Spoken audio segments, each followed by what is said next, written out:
the detective stood up and told me that they had forensically matched the bullet that killed my brother to the gun and the guy. He wasn't being charged, that it was self-defense. I believe that all happened because they wanted me in custody when that news was explained to me. Regardless, I reach out to National and I tell them, look, what's going on? What's my next move?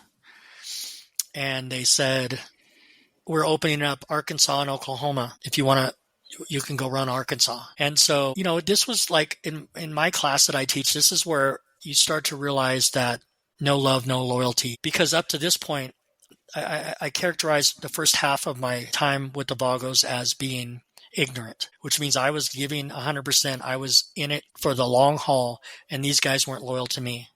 But I would characterize the second half of my career with them as stupidity, because one-sided loyalty is called stupidity.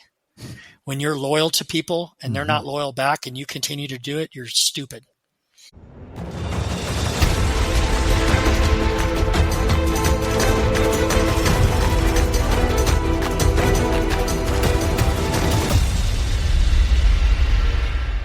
Hey, everybody. Welcome back to episode 3 or part 3 of this week's episode with Malachi Seaman, former tribal police officer, former president of a Vagos chapter, former drug user. I mean, there's a lot of formers in his life that I'm glad they're called former now, but kind of surprised ourselves yesterday with how much information and the details that we got into. And there's so much more that I wanted to ask Malachi.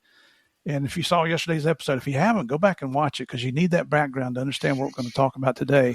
I've still got so many questions. So we're having episode 3 this week. Malachi, thank you so much for coming back for a third part. I know I'm taking up a lot of your time, but I tell you, I truly do appreciate it. I don't know what it is, but when I bring on former bikers and former criminals on the show, that seems to be our biggest audiences that we get from that. And I think it's just because it's so intriguing to those people that don't know anything about law enforcement and they really don't know anything about the other side of the thin blue line. I think that's what makes it so intriguing. Everybody's curiosity comes along. So thank you for coming back, mister. I can't thank you enough. Now, You're when welcome. we left yesterday, you were having issues with your chapter in Bullhead City, Arizona, and you'd started having run-ins with this detective, this gang investigator out there named Jeff Vagos, who, by the way, is the person that introduced me to Malachi. So you know this is probably going to have a happy ending, or at least a decent ending, right? They were starting to pick on your guys and give them tickets for whatever, little things, anything to kind of jerk your chain a little bit. And in the very first hour we talked about this, I mentioned at the beginning of how I'd read about that. And are these things chicken shit? They are. But are they within the law? They are. They're getting your attention is what's happening. And unfortunately, it sounds like they got the attention of National, the Vagos National headquarters, right? Yes. So National's calling you, and what's going on? Yeah, so I just start getting all this pressure, and and again, I just go back into my self-medicating, and then I get a call about a week later about a president's meeting in Nevada. So I ride up there, get out a bunch of bikes out front, get off my bike, and when I walk in, my sergeant at arms and my VP are standing there. Unbeknownst to you. That's right. And so I told him right then, I was like, you two, your ass is mine, because there's absolutely no reason for them to be in Nevada without me knowing about it. I walk back to where the meeting's going on, and a guy, Silver, he was the president of Arizona when we first opened up, but he's, look, I'm going to do this for 30, 60 days, and then you guys are going to re-vote. And which we did, and then I got voted P. So I was his VP at first for the first 2 months, and then took over. So he's sitting back there, and he's, hey, I need to talk to you. So I sat down with a bunch of the Ps, and he's all, hey man, your chapter took a vote of no confidence against you, so I need your president's tab. And I said, you ain't getting, bro. I said, maybe you need to, read the bylaws, but I said, you and I both know that in order for them to do a vote of no confidence, it has to be 100%, and I only see 2 guys in my charter. I said, well, they used to be in my charter. That's going to end as soon as I leave here. And he knew I was right. So he was like, all right. So then I went out and I said, let's go. Those guys wouldn't, they're both cowards. So they wouldn't, Gunny and Psycho, they wouldn't come out and entertain a tune-up. So I was mad. I got on my bike and I rode probably a good hour back to Bullhead.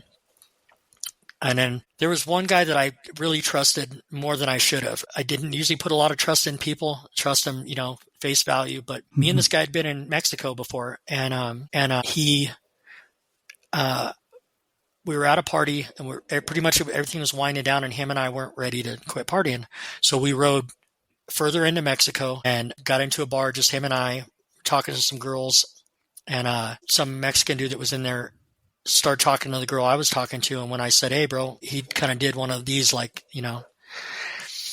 and long story short was Bigfoot, who was with me, was like, hey, are you sure you're okay with that dude doing that? And I was like, bro, just leave it alone. It ain't even a big deal. He ain't worth it. And about the third time he said it, I just laid the dude out. And then the fight was on. And it was a scary one, man. There was about 18 dudes in that bar, and it was him and I with our backs to each other. And we didn't come unscathed, but we beat the crap out of everybody getting out of that bar. Got on our bikes. It was so we'd shared the same blood and the same mud. So I had a mutual respect for this dude, that he was an equal, and he had became the national president. But two things. One is he opened the books when he became president. And when I saw how much money was in that, when there was almost $500,000 in the kitty, and nobody would help me with my lawyer, it pissed me off. And then one time, I didn't see the video until I was already out. But during my brother's funeral, because I was locked up, he got up to tell the story about how he loved Jay so much, and that they had so much in common and a mutual respect for each other. And he told the story about him and I in Mexico. And I was like, you didn't know my brother at all, bro, because that was me that was with you. So I trusted him, and I said, look, man, these dudes are trying to backdoor me. They're trying to start a coup. I need you to come down here so we can put everybody in their place. And up to that point, so an old timer taught me once that when we go into officer meetings, you have to disarm. So I always carried a little Caltech in my pocket, and what I would do is everybody knew I carried a Glock. So when I would walk up to the officers meeting, I would just take my Glock out of its holster and hand it to them, and they would always let me walk right in. Mm-hmm. So I always had the upper hand. I was armed in a room full of, unarmed guys. I was tweaking, smoking dope. And so I was off my A game. And I look back, everything happens for a reason. If I'd have had that extra gun, if I'd have been armed, I'd have probably used it, and then I'd be in prison right now. Mm-hmm. But I disarmed and walked in, and what had happened was their argument was, a lot of people, I think most people respected me for the way I ran my charters, which is I ran them my way. I would let National Guide put out the guidelines, but I'm going to run it my way. And I had a guy from Green Machine that was a sergeant at arms 4 or 5 years in good standings. He'd filled out the same background that he had to fill out to become a Vago, and I just didn't push his paperwork through. I had already made my decision on what kind of person he was. But that's ultimately what I would get center punched for again. So I walk in this meeting, I say, because I'm never one of those guys, never would blame anybody else. I'm like, yeah, this is what I did. I'll do it again. What? And they were like, you're center punch for 6 months. And now, on top of that, when you say center punch, what do you mean? So that's where they take your center patch, and you become a prospect. From a president to a prospect. That's right. And then to make matters worse, the two guys that started the coup, a guy named Josh Mead, I'm not going to call him by his road name because he doesn't live up to that, and another guy named Psycho, they took, because we had such a big charter, they chopped my charter in half, made both of these guys presidents, and I became a prospect. And wow. So we go to Rosie's to this party. I already get into them right away because they're trying to tell me what to do. I'm like, I'm going home. I was like, screw you guys. And so I left, and I got back to the shop, and I'm trying to figure out what is my next best move. I got my dad's still in, and these dudes decide that they're just I'm not going to go into details, but they decided that they weren't even going to mess with me anymore, because I was told by both of them. Jeff actually has a picture of when they're talking to me, and I was like, that's when that was said, is they said, look, dude, you can prospect as long as you want, but you're never patching back in this club. And I got pissed off and left. So now I'm in a rock and a hard place. I got my dad. I got two guys that just pulled an ATM lick. They stole a razor in the town I live in. They roll up, kick the door in, grab the ATM, throw it in a razor, and take off. And I don't even know this has happened yet. I'm about to find out. And so the two new Ps decide that they're going to they're done with me and my dad. So they send out a text to 6 guys. They're like, hey, I want you to go down to Malachi's shop, tune him and his old man up, take all their Vagos shit. They're done. They're out bad. Well, they sent me the text too. Okay. And hold on. Jeez. And you say you're out bad. Explain to us what that means. Holy cow. So back in the golden age of bikers, which no longer exists anymore, but 1%ers would use what they call out bad as a general rule of thumb. It's a jacket that you put on somebody that maybe they're not loyal, maybe they like to screw around with people's old ladies, or they like to screw around with kids, whatever it is that's not ethical. Mm-hmm. That's what it used to be. Now it's a weapon.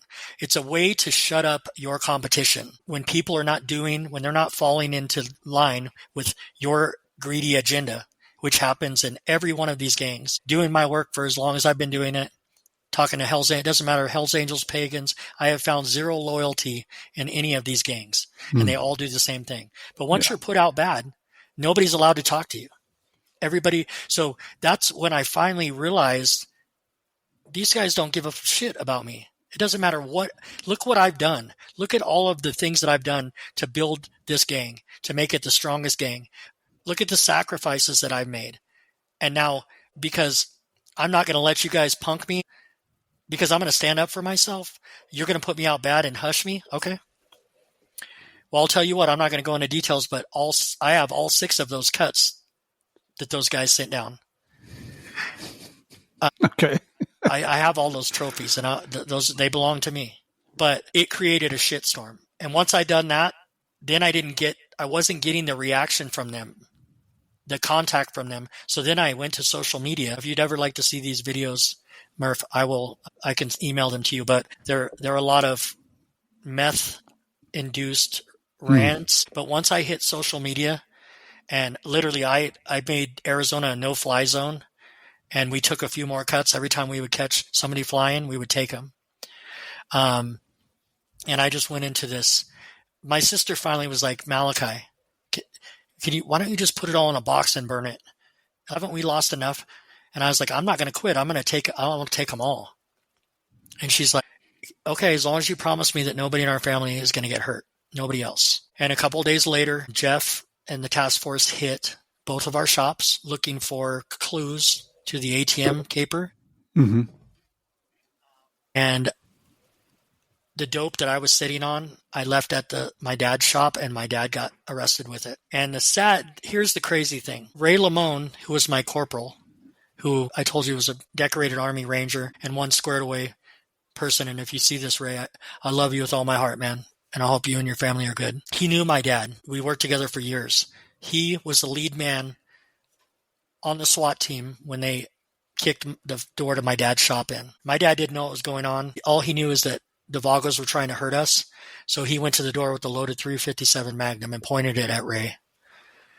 And Ray took a moment because he knew my dad and said, Butch, put the gun down. And my dad did. Now, if it had been anybody else, I'm sure they'd have killed my dad entering that building. And then he came to me and was, hey, what is wrong with you, man? What are you doing? And a couple of things happened, man. I got drug out of the house. My kids were out there, and I hated Jeff Isles with all my heart, dude. And I watched him bring blankets out and put shoes on I saw a compassionate person for the first time in my life. And then I went to jail, and I'm sitting there in jail, and I'm watching my then 70-some-year-old father try to get comfortable on a jail bed. And it was at that point that I said, these guys have taken all that they're ever going to take. And I'll do whatever it is that I have to do. So that I don't care if I go to prison, fine. But my dad's not going to spend another day in a prison cell, in a jail cell. So what'd you do?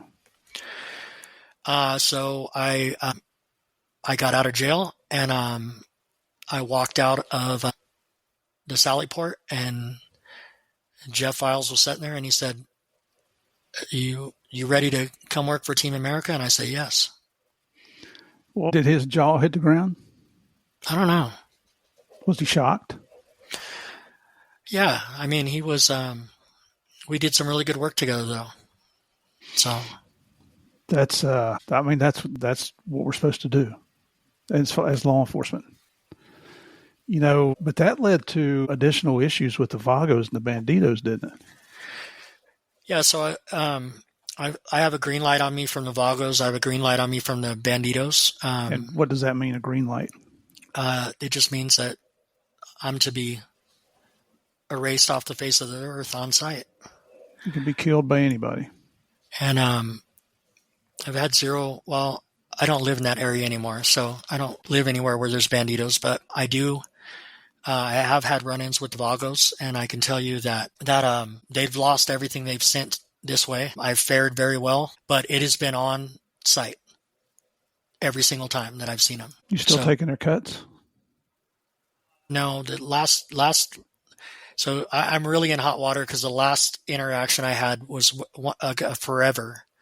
So that's somebody that's in 20 years, and they get voted in by all the forevers, and they're pretty much untouchable. And I went into a bar in Arizona, and I went to a bar specifically where there wouldn't be any of those guys. But when I went in, there was him and a couple prospects, and I just went to the bar, ordered a beer, started drinking it, and pretty soon I heard him start telling me I needed to get out of the bar so they could handle business. And I told him I wasn't leaving, and the two prospects, I don't know, one of them got me pretty good, but I handled both of them, and then forever I pleaded with him to leave me be, and he came and took a swing, so I did what I had to do, and he got it pretty bad. So how long ago was that? That's been about 3 years, I think, something like that. So now I don't frequent the bars in Bullhead City for that reason, but I also let Jeff know when I'm in town, so that way he always keeps a pretty good eye on me. Mm-hmm. Are you still is that green light still active today? I'm sure. I don't want to test it. I mean, I'm sure that once this episode hits, that public information department for the Vagos is going to deny even knowing what a green light is. Mm-hmm. But I'm not going to chance it, man. Like I said, my life's totally different now. But I will never give those guys any quarter. So I want to ask you a question about, so that day that your brother Jay was killed, you said that was not a legit fundraiser. That was just a trick to get you guys there. Yeah, that's one of the first things I noticed. There was no children there. Okay. And there was 0 kids there. In my conference that I teach now, I had what really turned it into something great, was me adding all the discovery, the videos, because we have 911, we have a video of the shootout. Mm-hmm. And the everybody that was interviewed that day, and there was 0 kids at that fundraiser. So, and that leads me to the next question. I had George Christie on here on the podcast several months ago, former head of the Hells Angels out of L.A., Ventura, wherever it was. Yeah, Ventura. And he actually carried the Olympic torch as the president of Hells Angels. We hear about whether it's fake or not, that they're raising funds for a cancer victim, that they're shopping for toys to give to underprivileged children at Christmas time. Is any of that legit, or is that is that a scam? Is that just trying to create some positive appearance to the public, but then they continue to do what they were doing? What's your opinion of all that? It's exactly that. It's continuing to provide a positive, because there's so many negative things. Now, George Christie, him and I probably won't agree on this, but he comes from the golden age of motorcycle clubs. Mm-hmm. Right? He doesn't know it, but him and Sonny used to drive by my mother's house. My mom has pictures of them. Sonny being Sonny Barger. Yes. He's my dad's age. So he very well, I'm sure he experienced some of the things that he talks about. But it's not like that today. Anybody that says that these are MCs, that their motorcycle clubs are full of shit. It is absolutely not a fact. I've been around every swinging dick from every swinging one, and I've seen the same thing. These guys they're gangs, plain and simple. They don't want to be labeled that, and they don't want the public to know that, because then that puts them in a different category for prosecution. But I didn't join a motorcycle club. I joined a gang. Mm-hmm. And that's some of the other interviews I've done. When I refer to them as OMG, Outlaw Motorcycle Gang, I'll get some comments back from people on social media. Club, not a gang, it's a club. Yeah. No, it's not. Yeah. And it is what it is. Here's the thing. you take a bunch of guys, okay? Here's the danger. The danger is when these guys engage with another gang. Okay? Predictable analytics. With migration comes violence. Mhm. So when we moved into New Mexico without the Banditos' permission, it wasn't a matter of if there was going to be violence. It was a matter of when it was going to happen. And the thing, so you were just talking about fundraisers, okay? That was a legitimate fundraiser for that young lady. She had cancer. She wasn't there. The news made it up like it was, but it is a factual thing. Let's say you got a bunch of Vagos and they're doing a fundraiser for a sick girl and the Hells Angels show up to handle business. That's the problem right there. That's when it all goes out the window. Those guys are not going to usher everybody to safety. That's where these guys present the biggest dangers because they are going to get down with each other. And it doesn't matter who gets caught in the crossfire because you're not told. When I was in Reno, I was told by Jester as a young prospect, hey, if something happens, you get down. He didn't say, watch out for kids. He didn't say any of that. He just said, make sure that you hurt them back or we're going to hurt you. Mm-hmm. And that's the whole situation. Well, that Epi's, wasn't that a hangout for the Banditos? Well, pretty much everywhere was. And I mean, I never saw them there in force, but I understand why they did the things that they did. Mm-hmm. Because as a president, when I was a president of any of the charters at Vagos, if I had a problem with somebody, that's what and I'm going to get, I'm sure, a bunch of hate mail about this, but your support clubs are an extension of your power. You can handle things, you can get business handled with your support clubs. That's what they're there for, and not get your hands dirty. And that's exactly what happened in that situation. Mm-hmm. Yeah. They use the black berets to do their dirty work. That's correct. Well, I mean, hence the name support clubs. That's what it's all about. So you connect with Jeff. Are we talking about the early 20s now, 2020 when this took place? Yeah, I think it was either late 2020 or early 2021. Okay. And when you came on Team America, what did that involve? So just I helped him dismantle all of the organizations that were there in Arizona. Mm-hmm. And I mean, that's probably more all the details I want to go into. Yeah, that's fine. But then I was still having difficulty with substance abuse, but I was finally, the decisions I made, hitting up Facebook and posting videos and just calling out National and calling them a bunch of cowards and a lot more than that. But that solidified that I would never be welcome in that lifestyle ever again. Because when you go public, it's just, which I don't care. I have zero loyalty to any of those guys. They're, like I said, what I do today is help raise awareness that they are a gang, that they're all gangs, and that that they're all full of shit. Mm-hmm. They're gonna lie to your face and try to say that MF stands for mostly family and MC stands for motorcycle club. So yeah. The first seminar that Jeff and I did together, it was only an hour. He had reached out to me and asked me if I wanted to work with him, and if I wanted to do a gang presentation with him, and I don't think I was there, but I warmed up to the idea, and then I did it, and it was the feedback that I got afterwards and the letters I got from people that attended it were interesting, but I thought it would just be a one-time deal, and then now it just gained so much momentum. It's never would have thought that it would have. Mm-hmm. And then when I added discovery and videos and audio, it turned a 1 hour presentation into a 4 hour presentation. Wow. And it's just been East Coast, West Coast, just nonstop. How did you overcome your meth addiction?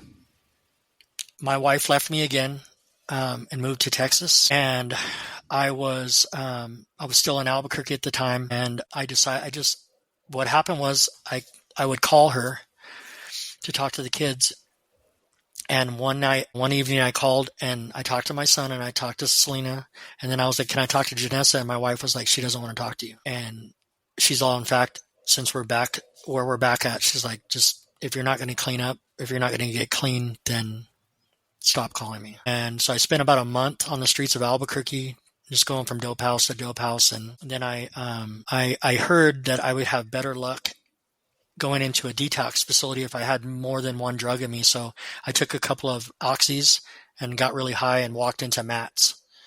It's a detox center in Albuquerque. And I spent 5 days there, got out, called my plug to get high again. I was at my wife's uncle's house, and his caretaker said, "Hey, are you trying to get clean?" And I said, "Yeah." And she's like, "I know this really good program. The guy's in town, but it's in Colorado. Would you like me to call him?" And I said, "Yeah, sure." I wasn't. And the guy from the program showed up before my plug did. And I got in the van and went to Colorado, and I've been clean since then. You got in immediately? Yeah, I got in his van, and he was driving everybody back to Colorado. Wow. to a sober living place. Yeah, I've been sober. It's going on, I think, my 6th year, 5th year. You. Good for you. And we'll say a prayer that you don't ever go through those demons again. And I still drink once in a while, but yeah, I don't plan on a lot of things have changed. The day my brother died, man, I had always had, my dad's a very religious man, and pray. But the day Jay died, man, I walked away from God for good. I was like, no, how could you let that happen? Then I realized, once I got my head out of that meth cloud and got clean, I realized that, he was there all along, and that things happen the way that they happen. I have a good relationship with him now, these days. And again, the dynamics of my life have completely changed. I try to do stuff at jails if I can. I am working on a book slowly. And I just try to teach all these conferences, man, to get the word out that the truth, that's what my conferences are all about, truth. And that there isn't much that you hear out in the streets about it. Yeah. Do you still ride bikes? I do. I still got ride. a Harley, not a crotch rocket? I have a ZX 14R, and I got still got my shovel, and I got a road glide. Nice. Very nice. I don't, once you change your life a few degrees, it really doesn't matter where you're at. You're not going to run into the same people. Right. But you watch your back. I always watch my back, yes. I was getting ready to say it a different way, but I'm trying to clean up my language. Well, and then I still retain my gun rights, so I carry a gun everywhere I go. Mm-hmm. And then, yeah. Well, let me ask you, if you had not been out bad with the Vagos and things had continued to this day, do you think you'd still be a member of the Vagos? No. No, because of what happened to my brother Bo in 2017. We were in about the same amount of time. He was one of my closest brothers when I was in. And in 2017, he was attacked by his president and sergeant arms of his charter, and he shot and killed both of them. And we can, tell that story later, but it divided the Vagos and the way that they handled that. And he's out bad. They say they put him out in good standings with no contact, and they buried those other two people with honors. But yeah, it's that was the beginning. That was before I got wrapped up. I stayed another couple of years in before I got put out, but it weakened. Tata made the national president at the time. I told him face to face, man, I said, you let those guys' families bury him, and you make this dude the P, or you make us look weak. And he went the other way. And sharks, man, sharks eat their own, dude. Yep. And what about your dad? Is he out bad? My dad's out bad also, yes. Yeah, and it's just, like I said, all of these people, all of these so-called brothers, and all the years that I was in, the day that I was out bad, have had zero contact with them. None. Mm-hmm. And it's a shame, because it's a shame for them. It's their loss. But yeah, there's no loyalty, man. It's all about the furtherment of the organization or gang, whatever you want to call them. As soon as you're the biggest, baddest until you're not anymore.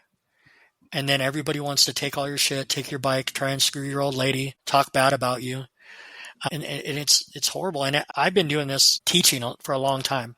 Mm-hmm. And like I said, I have come across gentlemen from every organization, from every team, that have experienced the same things. So it doesn't that you might be loyal to a certain patch, color, or creed, but the ideology is the same across the board.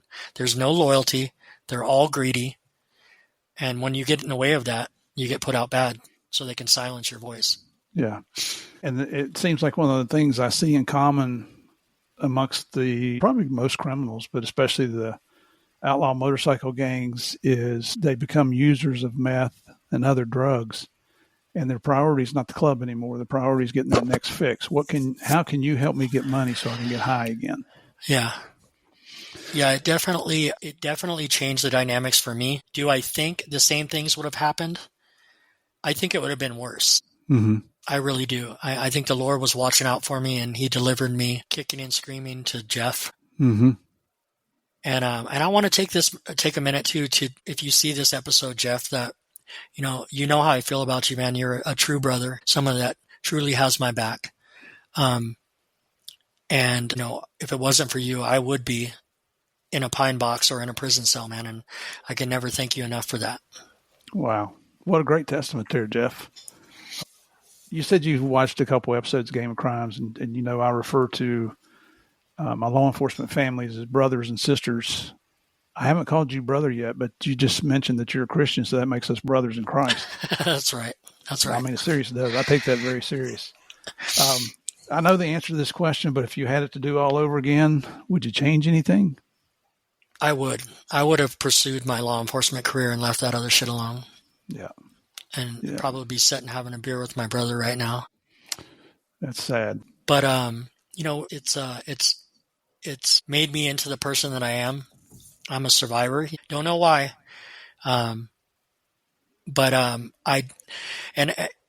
There's so many guys that I've met doing this in law enforcement that are ex-military and stuff that I have stuff in common with them because I've been in some really bad situations and got out of them. And the love that I've been shown from a lot of these different people I'll send you a copy of, we call it The Letter, and it closes Jeff and I's seminar after we teach. But my daughter wrote a letter to Jeff. I don't have it handy, Steve, or I would read it for you. But it's so overwhelming, the things that she says about Jeff and me.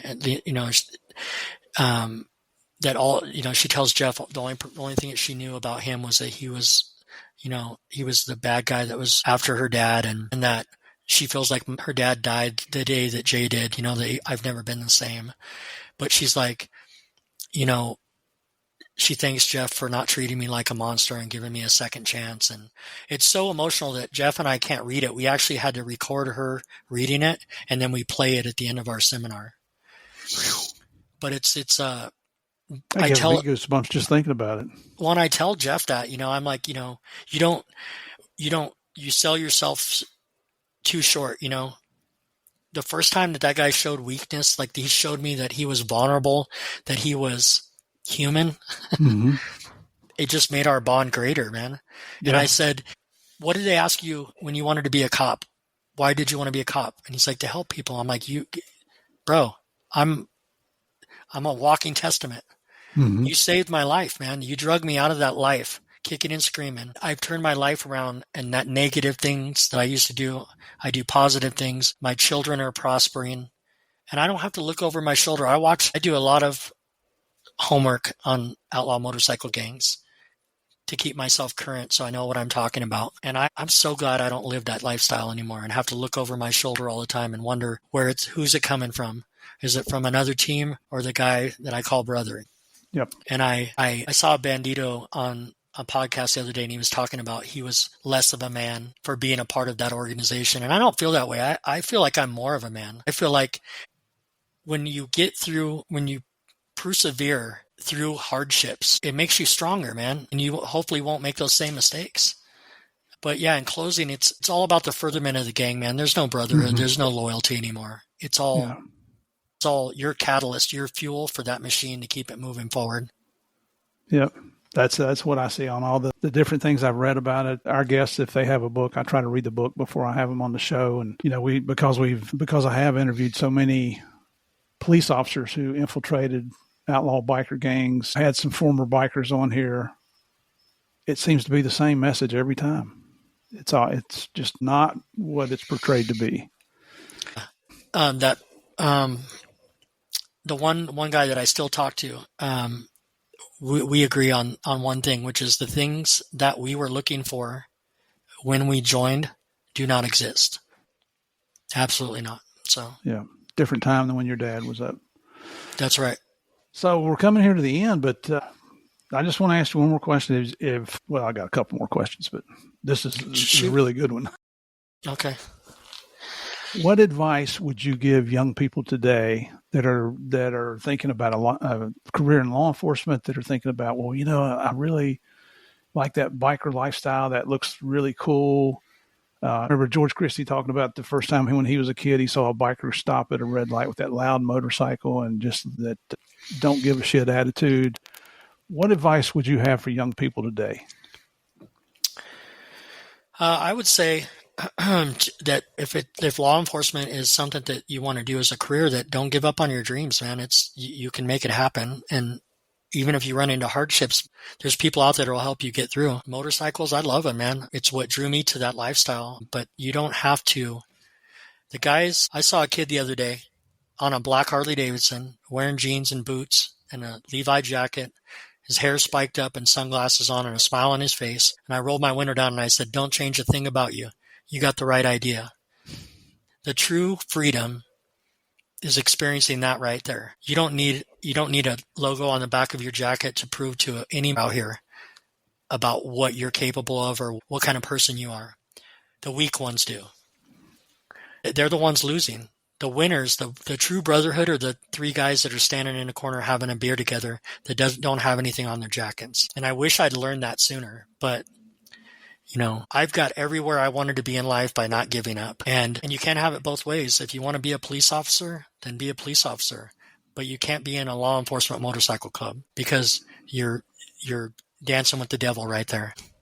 Don't tarnish the badge. That's right. I always tell everybody, your code of ethics and being in law enforcement puts you up here. Why would you want to be down here? Yep. So unfortunately, that's when we have somebody that makes that choice, that's what the media exploits. They don't talk about all the good things that law enforcement does.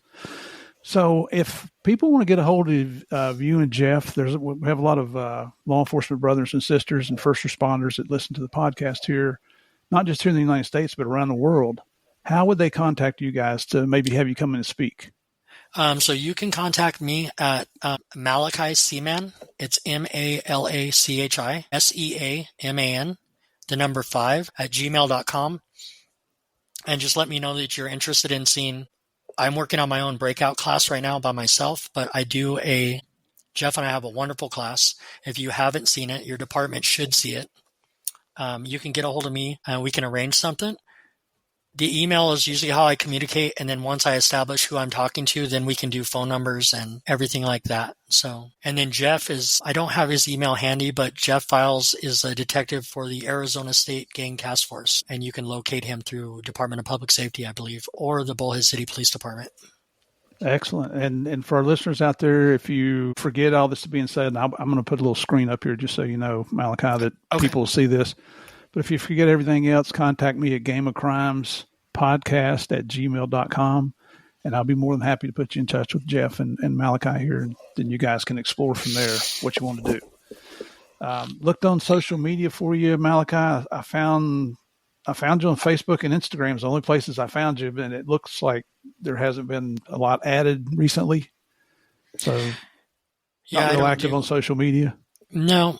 Not really. I think I wasn't either. Barely on Instagram, and I think I have 2 Facebooks, but I don't use one. I don't use at all, which could be the one you came across, and one I use like periodically. But I found the first one. I think the last thing I saw on there was from 22, and then the other one was from 24. Yeah, I found both of them there, but it's okay. So anyway, when you have your book out, and you said you work on it slowly, so it doesn't sound like it's going to be next week, but let me know. I'll be glad to promote your book here on the Game of Crimes. And absolutely, man. I'll see to it that you get a copy. Again, I'm not percentage-wise. I might be close to halfway through.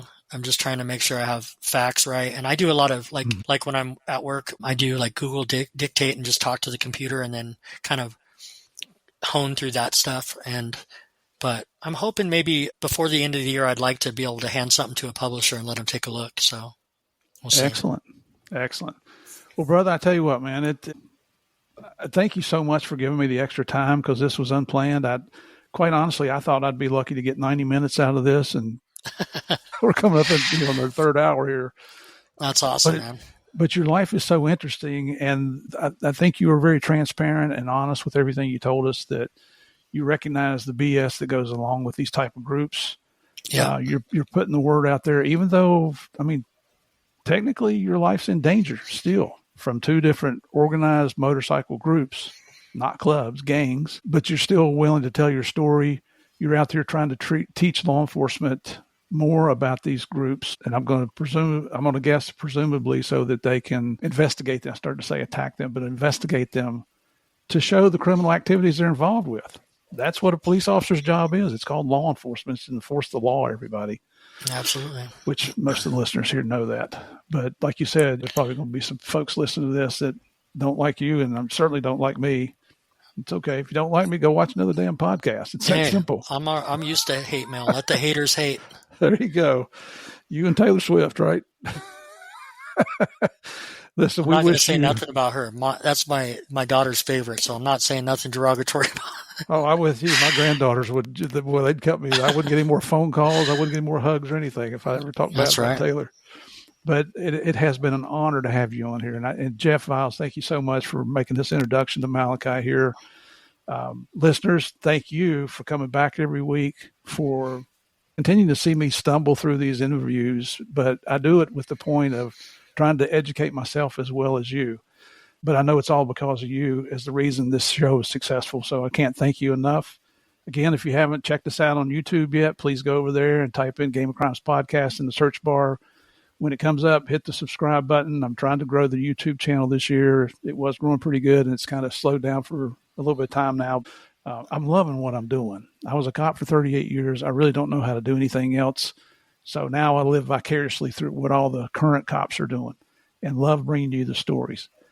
I don't know why you continue coming back, but actually I do, because you love coming back to play the biggest, the baddest, the most dangerous game of all, and that's the game of crimes. Malachi, thank you, brother. Listeners, see y'all next week. God bless.